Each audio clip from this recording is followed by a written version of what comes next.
Hey, hi, hello, it's me, Tiana, back at it again for another video, and today might be a long one, so sit back, relax, because today we are talking about Nicki Minaj, her hate train, and cancel culture.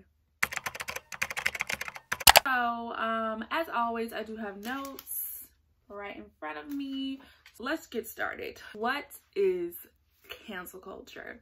So, colloquially, cancel culture is the idea basically that people have like started these online gangs of like harassing and bullying people off the internet when they make small little mistakes, or the idea of just using like the voices of the people on the internet to come together to cancel or basically end the career or stop opportunities or further promotion of someone who has done something that has been deemed as bad. Whether you are like more of a Republican leaning, you probably view cancel culture as a bad thing. I've said in multiple videos that I do not believe cancel culture is real, and I still do not believe cancel culture is real. However, in this video I do want to talk more about my more nuanced view of what actually is happening within this sphere of cancel culture, because obviously people are being canceled, but I feel like whether you are like on whichever side of the issue, we do all agree that people are being canceled, or people are having like these more open discussions about what sort of behavior we accept from public figures and what sort of behaviors we don't. However, I feel like the situation and the criticism of this culture is more nuanced than just stifling free speech, or this is like normal, you know, accountability or consequences for people's actions, right? I feel like it's a lot of a gray area. To fully explain, let's start with the Nicki Minaj hate train. So if you are online at all and any sort of rap fan, whether it's casual or like a really heavy rap fan, or if you are like engaged in any sort of like stan wars, you probably heard the term Nicki Minaj hate train before. But if you have not, if you're not in any of those spaces, I can give you a very quick like run through of what the Nicki Minaj hate train actually is, and sort of the pieces that sort of contributed to what is now known as the Nicki Minaj hate train. So the Nicki Minaj hate train, basically, Nicki Minaj herself and her fans believe that during the periods of about 2017 through 2019, there was a concerted effort from the people in the music industry to end her career. That includes label heads, radio stations, music journalists and journalists in general, award shows like the Grammys, coming together to sort of blackball Nicki in the industry and make her appear as though her career was over or end her career, and also make her look as though she is like bitter, a hater, and that she basically hates every other woman in the industry and is like actively working against them to prevent them from being successful. And the reasoning that she was like, how she got to where she was because of nefarious things and not necessarily because of work ethic or like talent or whatever, right? Also included in the Nicki Minaj hate train was like the Cardi beef, the Remy beef, her Grammy snubs, and also the Safari idea of him writing her rhymes or not writing her rhymes, or helping her write her rhymes, or like any sort of anything in that spectrum of him being involved with her writing her records. It was a lot of people making disparaging comments about her in interviews, people writing articles that would negatively impact her, people sort of painting her out to be crazy, or painting her out to be like on drugs, or creating this narrative that she was like unhinged, and also just a bunch of people just getting together to just be negative about Nicki Minaj, both online and like online and like normal, like everyday regular people spaces, and also in like professional spaces, right? I think the issue with the Nicki Minaj hate train was not necessarily a concerted effort by the industry to end Nicki Minaj. However, I don't discount that it may have been, right?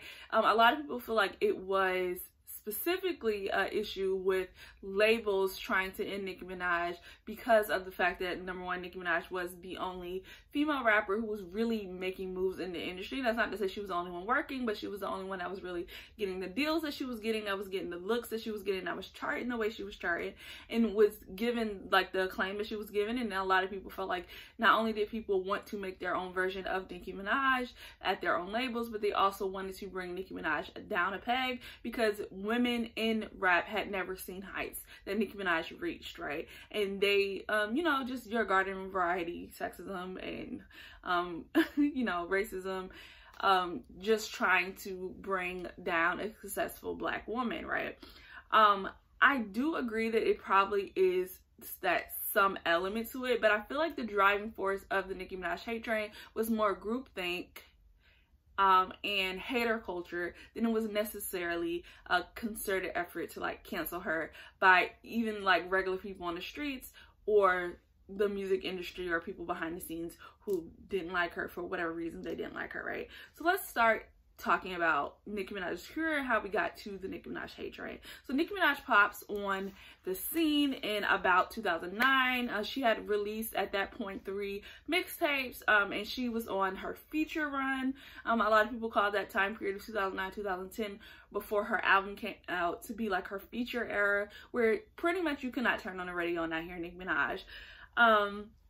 She was eating up every feature she was on. She was being praised and acclaimed by everyone around her. The Monsterverse comes out during this time period where people have sort of decided that Nicki Minaj is up next. All positive press from Nicki Minaj everywhere. There was not a negative word to be seen about Nicki Minaj during this time period. And Nicki Minaj came out during a drought, as I said earlier. There were not really any female rappers that were getting as much attention and buzz as Nicki Minaj was getting. There were older female rappers like Eve and Trina who were still making music and still regarded as like good musicians, and newer female rappers who were just starting to buzz or just starting to get, you know, their foot in the door. But none of them during her run, I would say about maybe 2009 to like 2014-ish, there was no one that was really doing what Nicki Minaj was doing. There was no one who was really in those same lanes as Nicki Minaj, right? So from that time period, it was really just positive praise, positive praise, positive praise for Nicki Minaj, and people really loved her and was like excited to see her build and grow.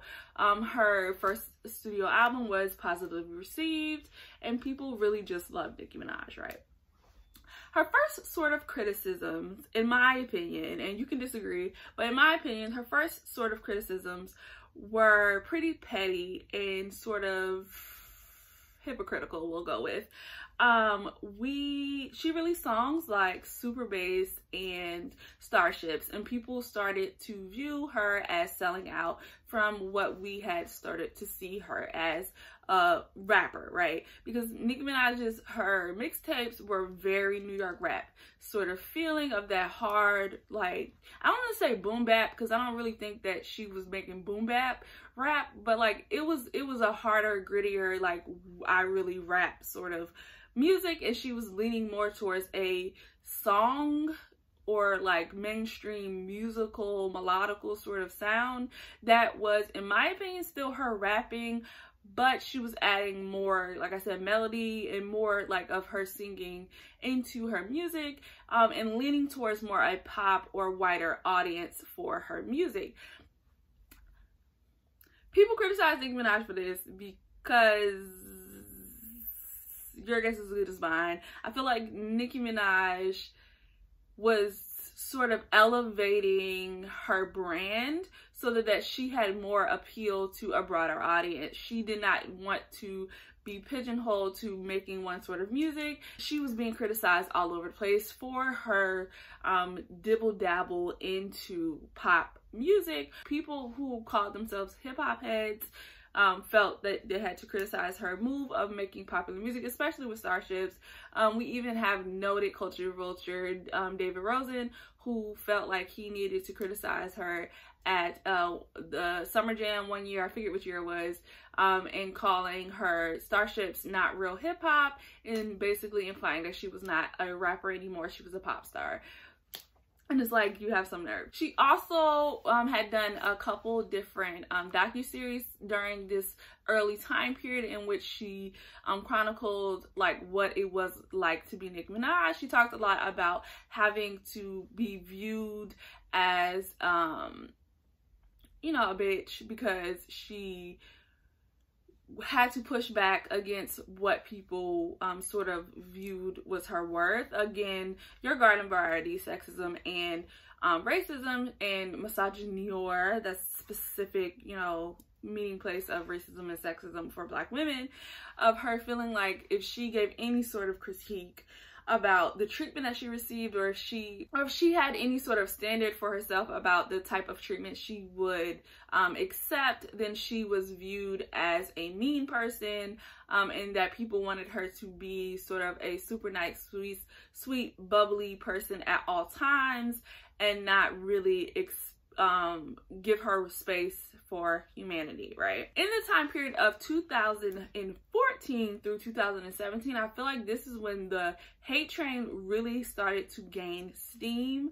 Like I said, in that early time period, that 2009 to 2013 time period, people had started making like little itty bitty critiques about Nicki Minaj that weren't really going anywhere, right? People criticized her for like selling out, for making pop music, but the pop music was still selling, and people overall liked the music. I saw people say they didn't like Starships. I remember the summer Starships came out and it was a banger, so whatever.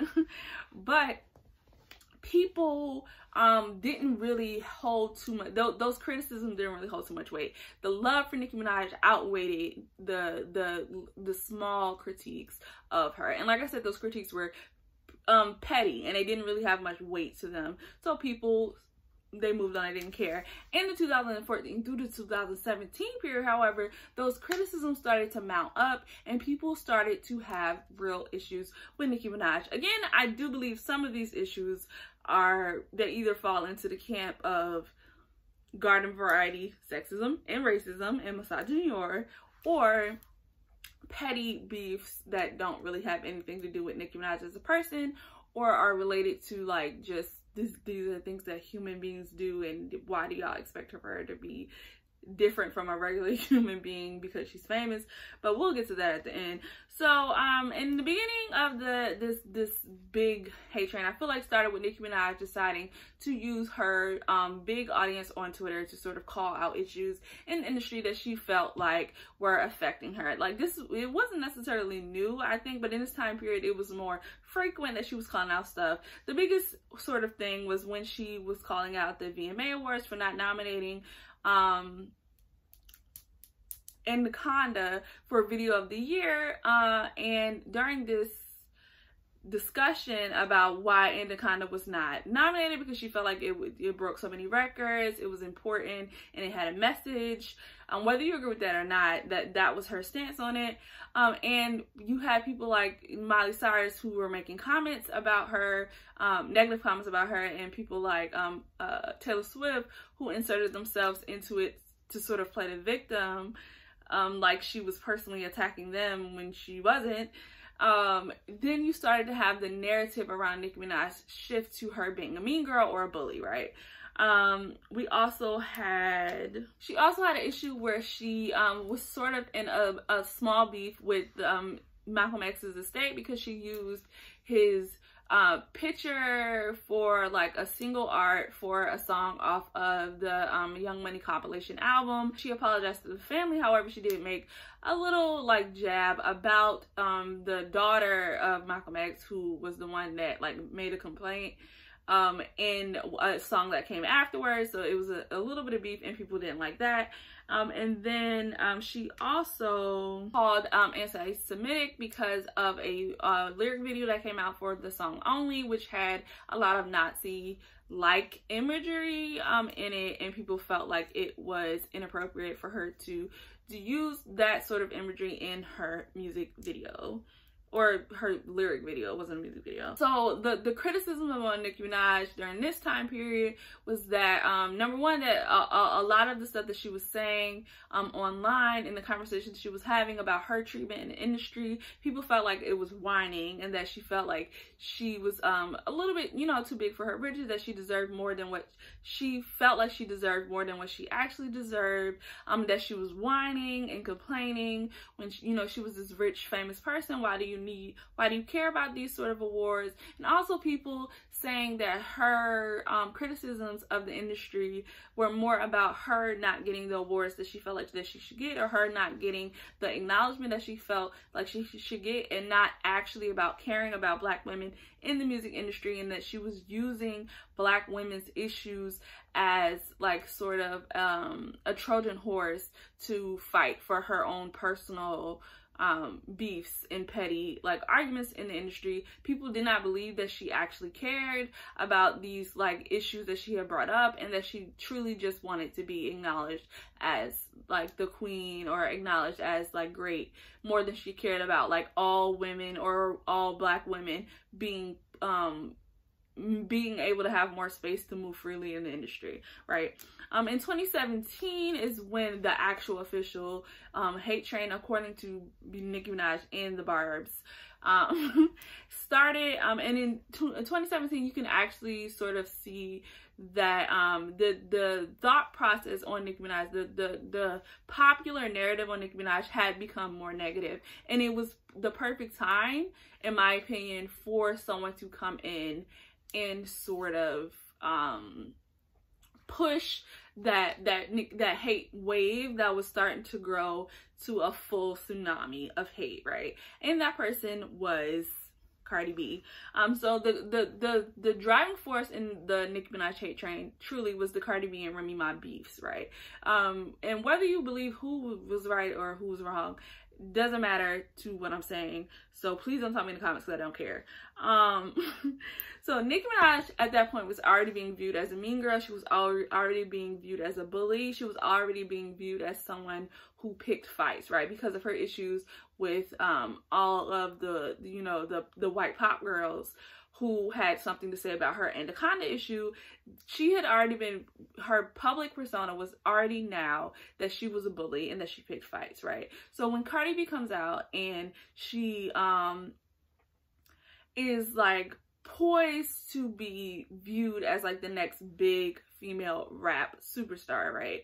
And people start with the comparison to Nicki Minaj, because Nicki Minaj is the current reigning like pop superstar, and because she is a woman, and because she is Black, and because it is rap for whatever reason, after you have been in the industry for a certain amount of time, people start to view your time as coming to an end. Like, we get it, like you did it and you were great, who's next, right? People get bored, people want to push you out the way for the next person. So the comparison starts between her and Cardi B. Cardi B sort of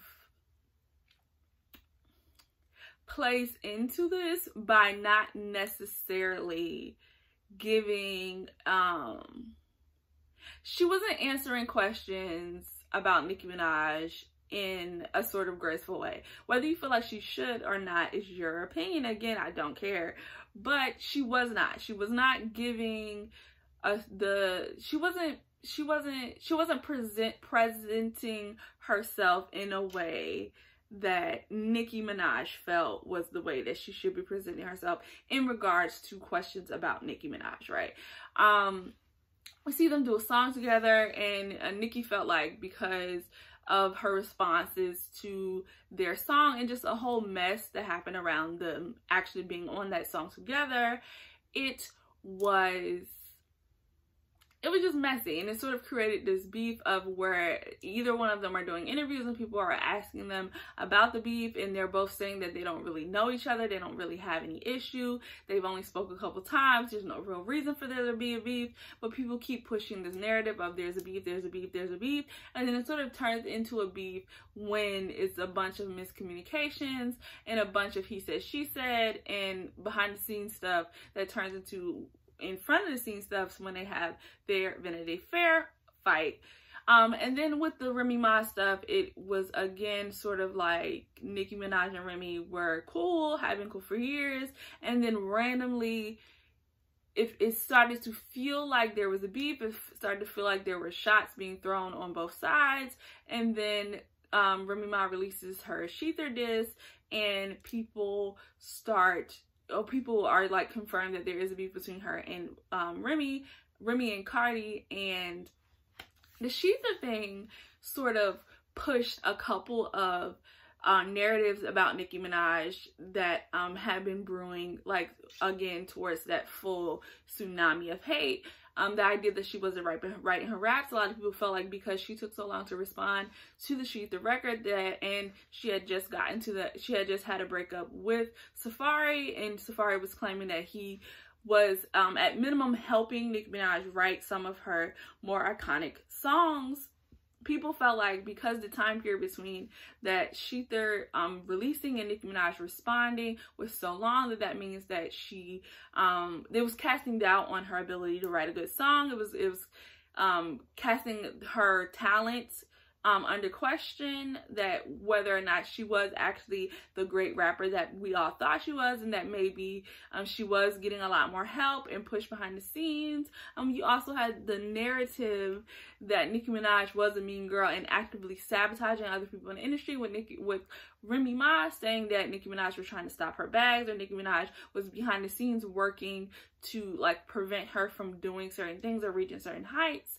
And then you also had the narrative that Nicki Minaj did not want to have any other women be popular or have any sort of mainstream success because of, number one, the stop the bag thing, but also because this is now the second woman in the industry who's like getting a hit record and starting to get some steam that's being attacked or brought down by Nicki Minaj, right?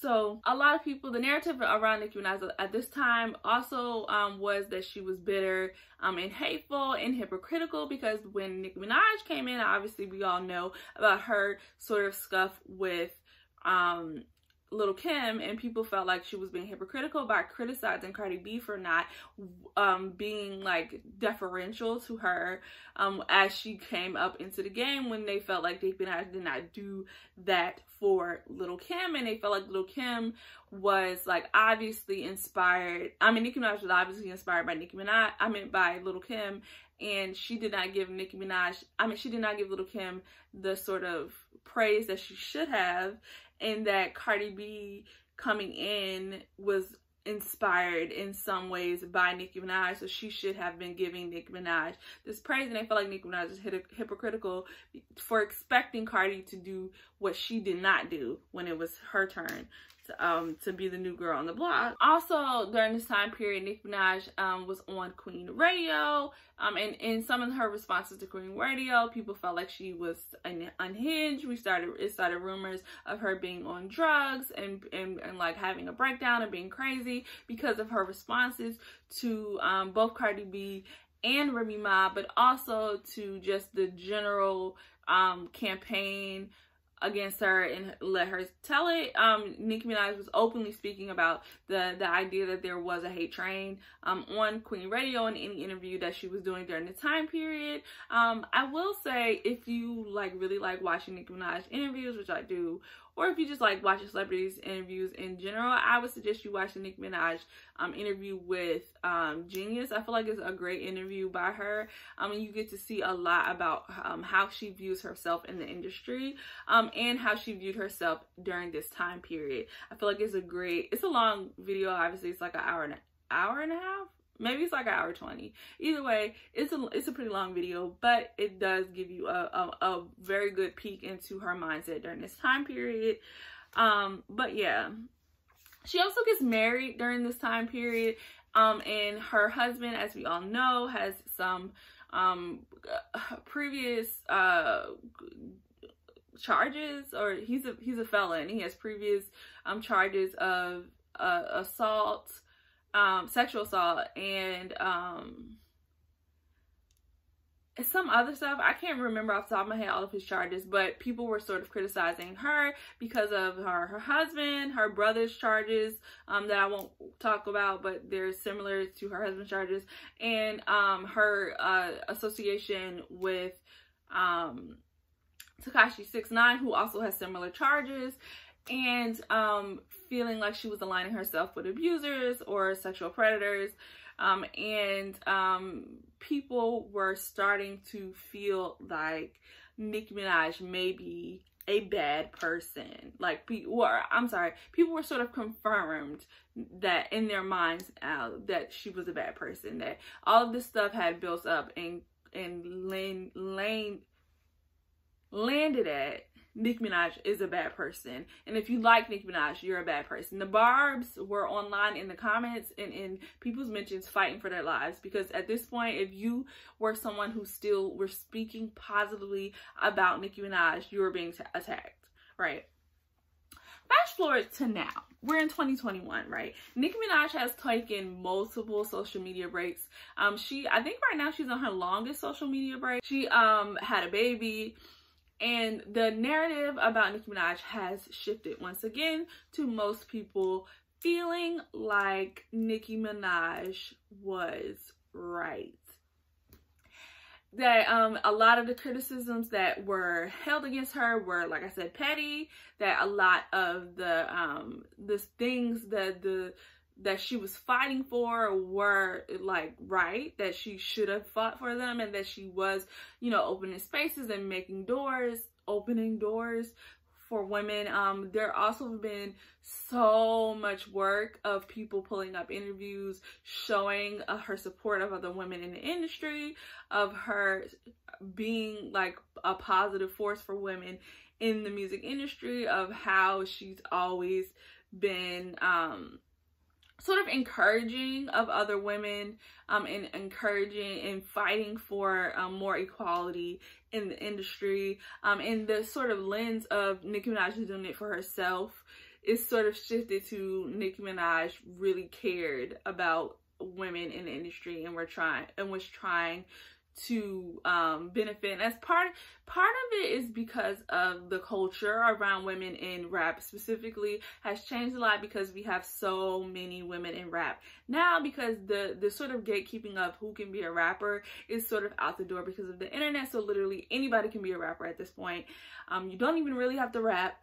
And people, because there are so many women in the industry, people have sort of shifted from there can only be one to everyone has to be best friends, which is weird, but whatever. And Nicki Minaj's like imprint has changed, because a lot of these new girls coming up, Nicki Minaj is the female rapper that they watched grow up. Like, Nicki Minaj is the female rapper that sort of gave them the blueprint or the pink print to become a rapper, or use rap as a jumping off point to do other ventures, right?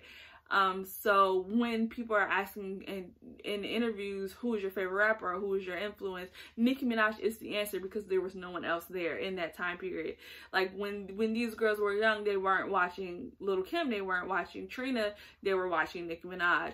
So the public persona of Nicki Minaj has shifted once again to people now being more comfortable and more able to speak positively about Nicki Minaj.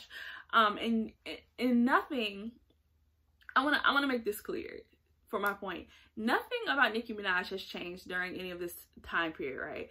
The Nicki Minaj that was being hated in 2018 is the same Nicki Minaj that was loved in 2010, and the same Nicki Minaj that's beginning to be loved in 2021, right? This is the same Nicki Minaj that's on her redemption arc now in 2021, right? And the only thing that has changed is the public narrative around Nicki Minaj and the public belief of whether or not her issues, her flaws, are forgivable or unforgivable. And that really just goes by who the public decides is the villain of the day. The villain of the day, or the villain of the time period, has shifted from Nicki Minaj to Cardi B is now the one that is getting a lot of the hate, where Cardi B cannot do anything without people overly criticizing her and making everything she did or everything she does the worst thing that's ever been done by anybody in the history of the world. And because Nicki Minaj and Cardi B were beefing, now that people have decided that they hate and want to demonize Cardi B, they're able to redeem Nicki Minaj, because if Cardi is wrong, that must mean that Nicki was right. The hate train is over now, and it's safe to be a barb again. But if you are Barty gang, you might want to go into hiding. So what does this all mean, right? This is a long story about what has been going on in Nicki Minaj's career. You can watch so many interviews. I've watched so many interviews of Nicki Minaj that my YouTube recommended is literally just like barb videos and compilations of Nicki Minaj. But like, you can watch any of those, you know, compilations that Nicki Minaj fans have done on the internet, talking about like the different issues that she's done, if you want to get like a more deep dive into the exact like things that were going on during this Nicki Minaj hate train in any of these time periods that I'm talking about.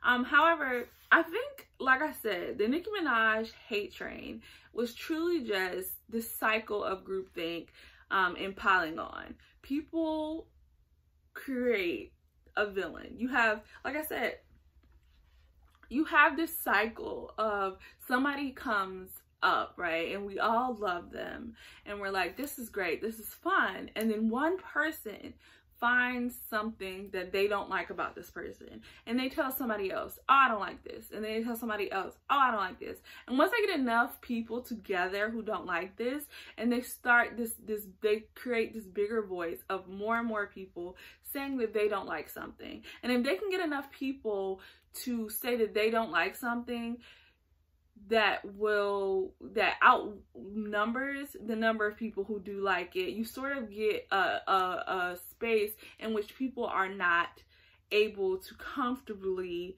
like something because everyone else dislikes it, right? Hey, editing Tiana here. So I wasn't 100% sure if what I was saying was clear, because I kept saying the same thing over and over, and I just don't know if I ever arrived at the point.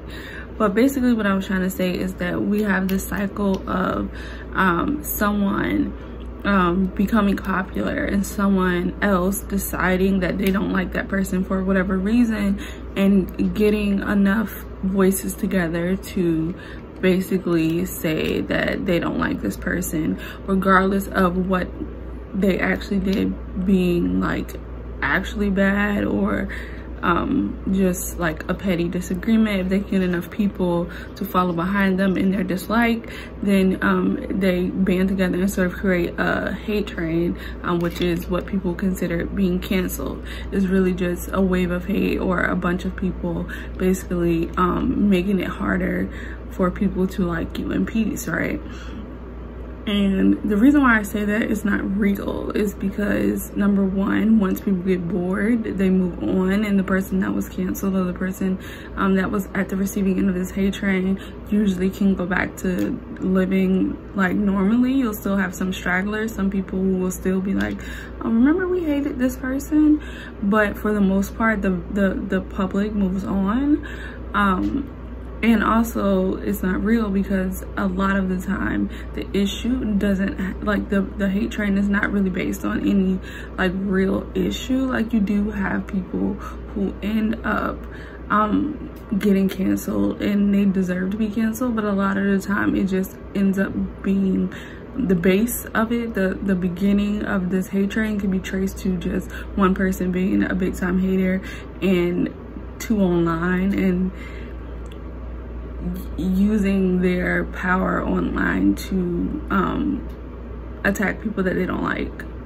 You see it with like all of the James Charles, Jeffree Star, Tati Westbrook, Shane Dawson, all of that whole cycle of people being like, oh my God, James Charles is terrible, to when Tati released her By Sister video, and then once James released his video debunking what Tati said. Then it was Tati was a terrible person, and we always knew that James was great. And then once Shane Dawson and them was like canceled and Tati released that video, then it was, I always knew Tati was great, and those people manipulated her so she gets to be great again. And then the James Charles stuff comes out again, and it's like, I always knew that James Charles was terrible, and Shane Dawson was right for calling him out,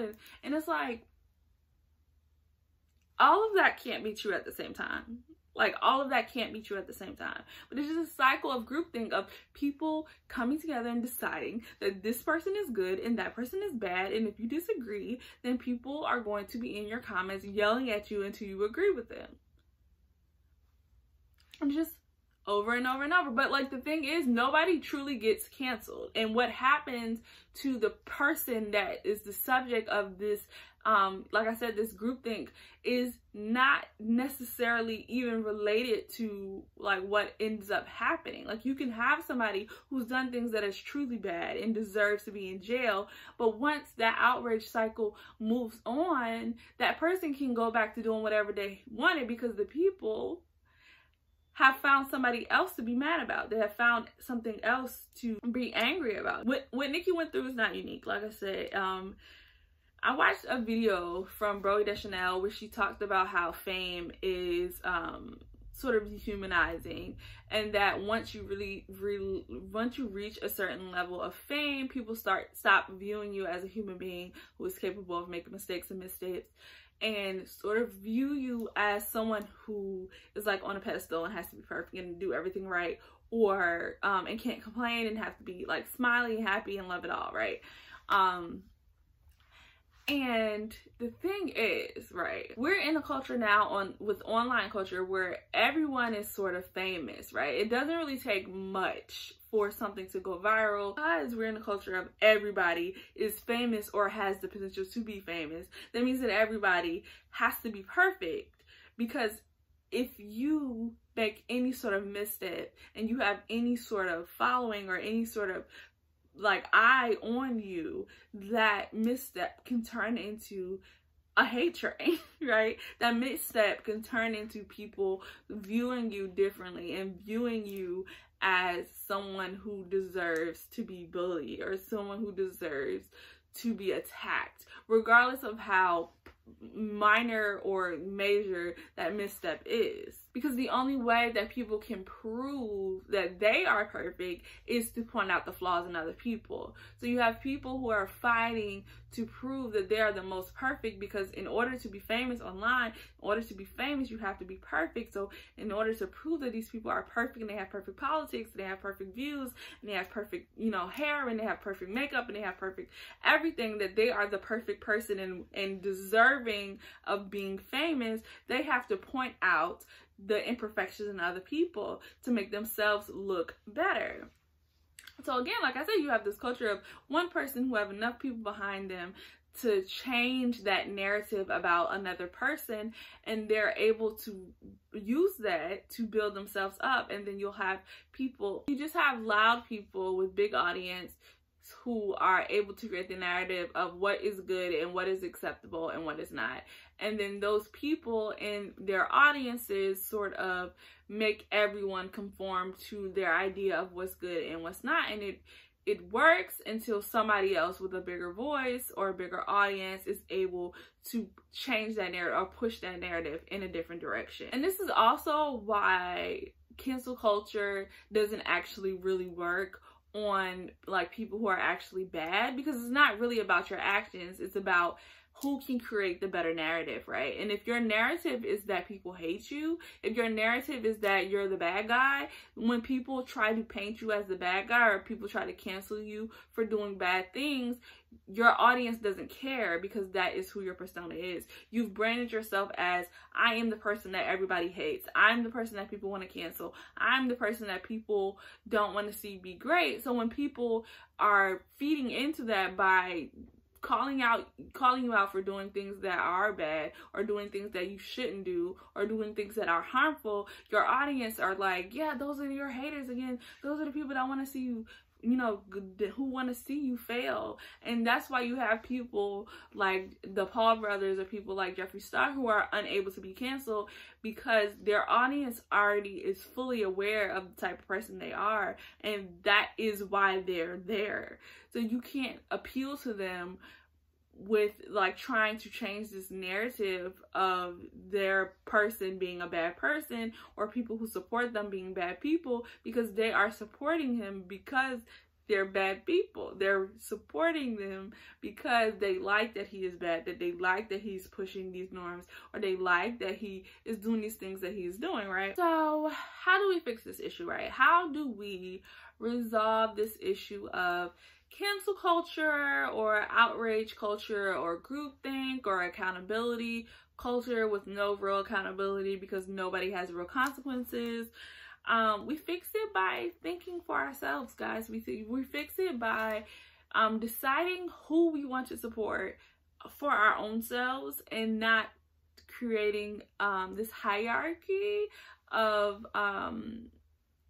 good people and bad people, and understanding that good people do bad things and bad people do good things, and that you have to decide what you're willing to accept for yourself, and understand that other people don't have the same boundaries and don't have the same lines that you have. There are people who have done things that are, people would say is problematic, that I still support, because for me, you know, I felt like their apology was good enough, or their changed behavior was good enough, or their the issue wasn't as big of a deal as other people made, right?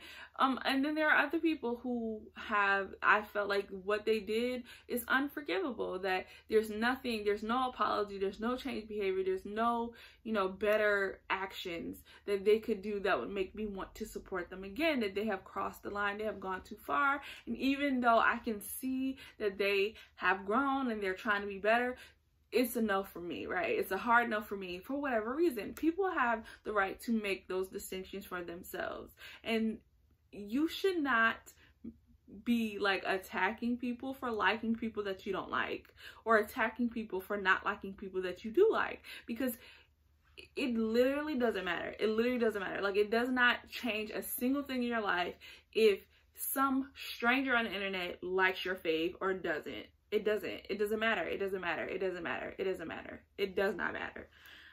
People also need some critical thinking skills, and try to understand that just like you love somebody, there are people who are haters, and there are people who make stuff up because they just hate the people, and they want to see people miserable. There are people who thrive off being miserable hater people, and only feel like any sort of contentment in life when they're bringing other people down. And you need to be able to weed those sort of people out, and weed through the critiques from people like that, who will look to find flaws in everything because they are miserable and haters. And also, my number one suggestion for things on the internet at all times is do not talk about things you hate. You will hate watch a TV show into 7 seasons. Like, y'all will hate watch a creator to a multi-million-dollar deal. Like, you have to ignore the things that you don't like, because these people, especially online, anytime you have a conversation about anybody, you're opening the door that you are introducing that subject to someone who has never heard of it, right? And that is positive or negative. If you talk about something that you love, watch Bigger on BET, then people will, more and more people will have like a knowledge of what that thing is, and you're opening the door for more and more people to engage with that content, right? And if you talk about things that you hate, then you have more and more people who are exposed to that content, more and more people who will engage with that content, even if it's just on a base level of curiosity. They hear you say, oh, I hate Bob the Builder, and they might Google and see, well, what did Bob the Builder do that was so bad? And you just gave that person a view, and maybe even a subscriber if they end up liking the content, or end up feeling like your critiques didn't they didn't care about what you said, or people who just like to like stuff out of spite. Like, I'm the type of person, I promise you, I'm an antagonist. What is it? Contrarian. There we go. I'm a contrarian. I love liking stuff that everybody hates and hating things that everybody loves. For whatever reason, it's a toxic trait of mine. And you'll have a lot of people like that too. Well, you'll say you hate something and they'll start liking it just because you hate it. That's how I turned into a sweetie stan. So, like, don't talk about stuff you don't like. Don't give it energy. Don't give it, because the more you talk about it, whether you talk about it in a positive way or a negative way, the more you'll have people engage with it in a way that, and it could turn into you making more fans of a thing, or just more exposure to a thing that probably would have faded away and been unnoticed if you hadn't spoken about it. So yeah, I think that is it, and that is all. If you are subscribed to me, if you're not subscribed, please subscribe. But if you are subscribed, please tell me in the comments any subject that you want to see me talk about. I think I want to add a subscriber request video to the mix each month. So I think I want to do at least 2 each month of things that my subscribers specifically requested me to talk about. So that can be anything. You don't have to like keep it into things that like in the same categories of things I've already talked about, but just things in general you want to hear my thoughts or opinions on, please put it in the comments and I will try to get to all of them. Like I said, I want to do 2 videos a month, I think, of me doing subscriber requests. So yeah, put that in the comments of this video, and I'll try to get to as many as I can. Yeah, so that's it. Like this video if you like this content, and share this with somebody, and I'll see you next one.